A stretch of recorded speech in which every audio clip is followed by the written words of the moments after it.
नमस्कार, मैं हूं जैनिश मसीह और आपका स्वागत है पब्लिक एशिया न्यूज में।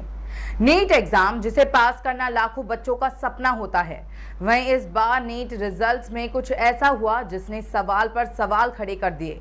आपको बता दें कि नीट रिजल्ट निकले 3 दिन बीत चुके हैं, मगर इसे लेकर कंफ्यूजन खत्म होने का नाम नहीं ले रही।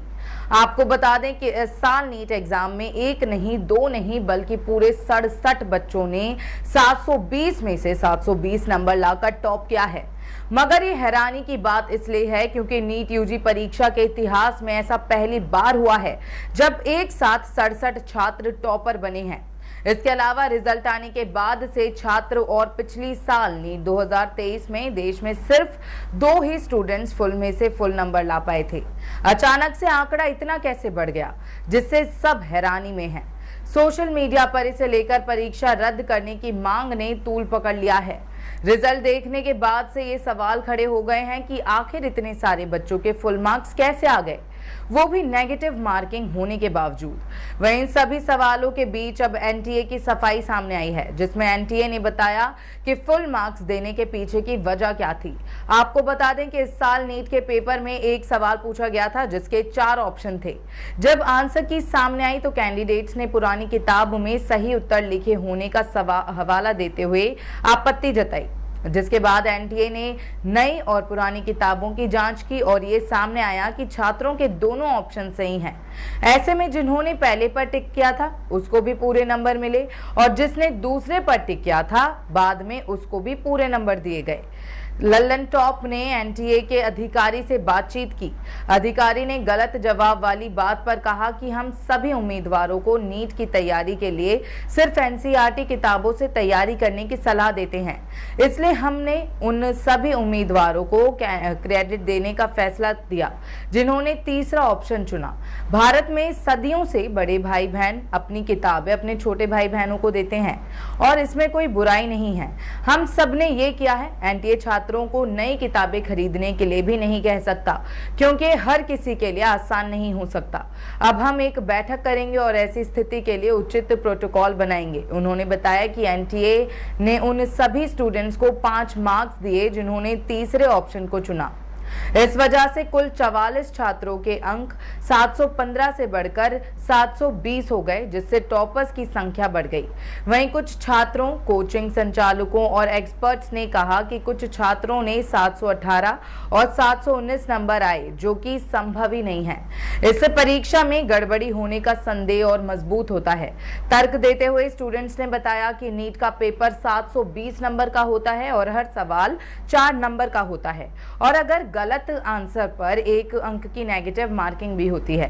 यानी अगर कोई छात्र सारे सही उत्तर करता है तो उसे के 720 अंक आते हैं और अगर एक सवाल छोड़ देता है तो 716 आएंगे।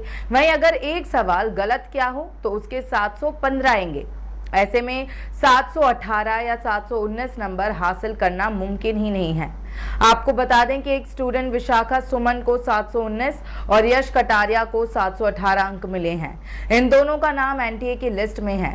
वहीं ये अंक आने पर एनटीए ने सफाई भी दी। एनटीए ने बताया कि 5 मई को होने वाली परीक्षा के दौरान बहुत से स्टूडेंट्स का वक्त बर्बाद हुआ था।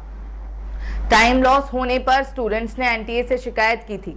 स्टूडेंट्स की शिकायत और इससे संबंधित कोर्ट केसों को ध्यान में रखते हुए स्टूडेंट्स को मुआवजे के तौर पर ग्रेस मार्क्स दिए गए, जिसके चलते नॉर्मलाइजेशन फॉर्मूले को कुछ कैंडिडेट्स के लिए लागू किया गया, जो 13 जून 2018 को सुप्रीम कोर्ट के फैसले के बाद टाइम लॉस होने की स्थिति से निपटने के लिए तैयार किया गया था।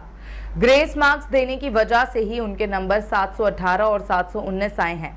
वहीं इस बार की नीट परीक्षा में इल्जाम का सिलसिला लगातार बढ़ा है।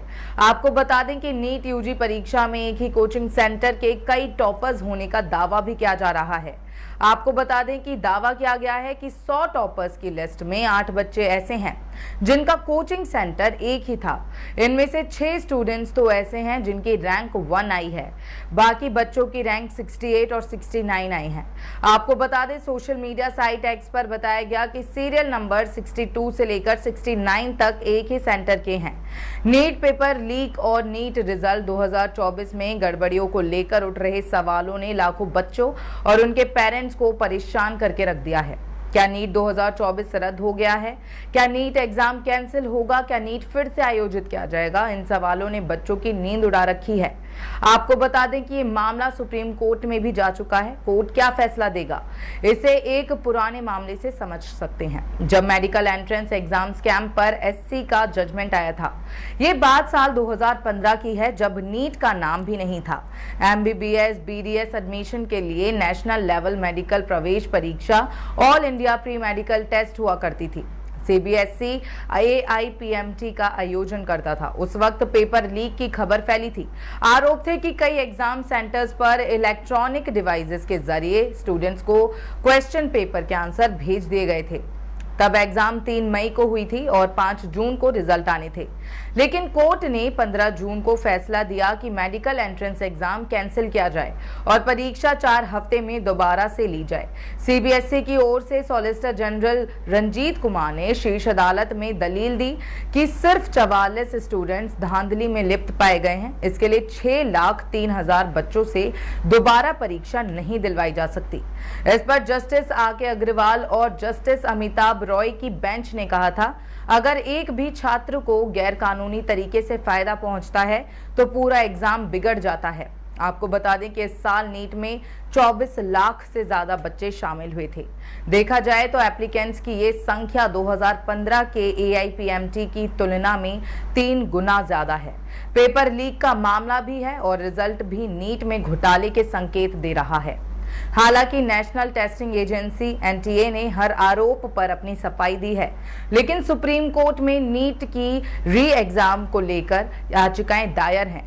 कोर्ट ने जुलाई में सुनवाई करने की बात कही है, लेकिन तब और अब में एक अंतर है। तब रिजल्ट पर रोक लगा रखी थी, इस बार रोक से इनकार कर दिया गया था। कोर्ट का फैसला आखिर में क्या होगा, ये तो शीर्ष अदालत ही बताएगा। लेकिन अब तक की घटनाओं पर गौर करें तो नीट 2024 कैंसिल होना थोड़ा सा मुश्किल दिखाई दे रहा है। खैर, आपके इस पर क्या विचार हैं? क्या नीट एग्जाम एक बार फिर होना चाहिए? हमें अपनी राय कमेंट सेक्शन में जरूर बताएं। धन्यवाद।